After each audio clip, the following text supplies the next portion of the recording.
Dan mengawali segmen ini, mari kita saksikan terlebih dahulu informasi seputar beragam dinamika perekonomian nasional, mulai dari kebijakan pemerintah hingga ekonomi kerakyatan yang telah kami rangkum dalam Ekonomi Merah Putih, dan berikut informasinya untuk Anda.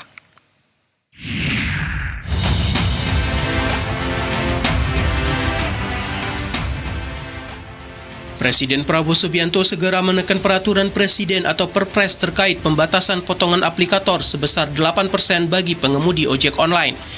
Perpres tersebut ditargetkan rampung dalam waktu dekat. Menteri Sekretaris Negara Prasetyo Hadi menyampaikan, secara substantif, Perpres ojol telah berhasil dirumuskan, namun pemerintah masih memfinalisasi formulasi terkait pola bisnis jasa layanan transportasi. Prasetyo belum memerinci formulasi yang masih dalam tahap finalisasi tersebut. Dirinya menegaskan, aspek tersebut perlu diselesaikan terlebih dahulu sebelum Perpres tentang ojol ditandatangani. Tapi itu tidak akan mengganggu secara substansi, hanya formulanya mau kita lengkapi supaya begitu nanti diterapkan tidak ada yang miss untuk beberapa case, karena pola bisnisnya kan ternyata setelah dipelajari banyak juga di situ. Prasetyo menjelaskan, meski Perpres tersebut belum diterbitkan, potongan 8% bagi ojol sudah mulai diimplementasikan. Angka ini jauh lebih rendah ketimbang potongan dari aplikator sebelumnya yang bisa mencapai 20%. Pemerintah pun berjanji akan segera memfinalisasi formulasi yang diperlukan sebelum ditandatangani Presiden Prabowo Subianto. Melalui Perpres ini, pengemudi ojol akan dikategorikan sebagai pelaku usaha mikro, kecil, dan menengah atau UMKM. Dengan demikian, pengemudi ojol berpotensi memperoleh berbagai paket kebijakan dan insentif UMKM.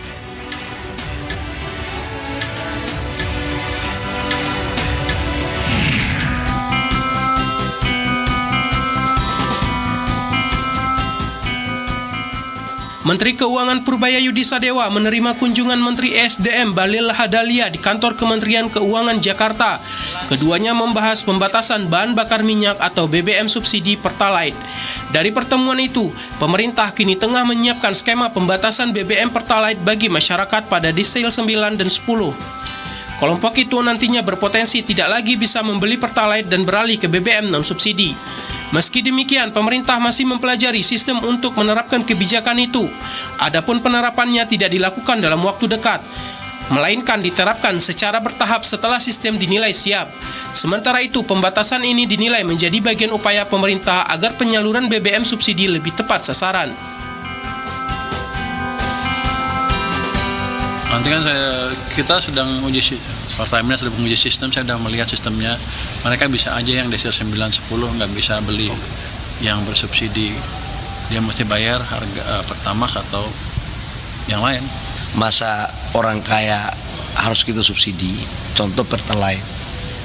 Desil 9, desil 10 masih dapat subsidi.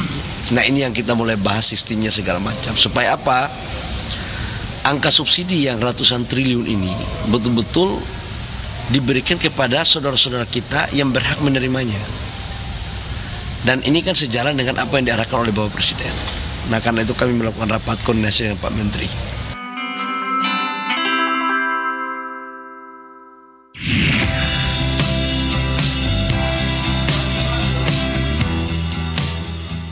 Menteri Pertanian Andi Amran Sulaiman mengklaim telah menyiapkan beberapa langkah merespon buntut anjloknya harga jual telur dan ayam. Amran juga memastikan bahwa dirinya telah mengeluarkan 3 kebijakan strategis bersifat antisipatif, bahkan sebelum aksi protes para peternak digelar secara besar-besaran dengan menandatangani surat keputusan stabilitas pasokan dan harga pangan, serta memastikan serapan telur dan daging ayam ke program makan bergizi gratis, bahkan sebelum aksi unjuk rasa peternak sempat meluas. Amran pun memastikan penyaluran pakan SPHP kepada peternak kecil akan dilakukan hingga Desember. Sementara penyerapan telur dan daging ayam melalui program MBG diharapkan mampu membuka pasar bagi produksi peternak rakyat. Langkah tersebut diharapkan benar-benar mampu menekan biaya produksi dan memperbaiki harga jual di tingkat peternak. Harga pakan nanti kita sudah memberi harga SPHP di subsidi pemerintah dan itu disalurkan oleh Bulog. Kami sudah putuskan, kami sudah tanda tangan. Hanya saja mungkin kemarin kan demonya mau besar-besaran. Mungkin ini terlanjur sudah persiapan. Tapi sebelum demo kami sudah tanda tangan SK-nya SPHP.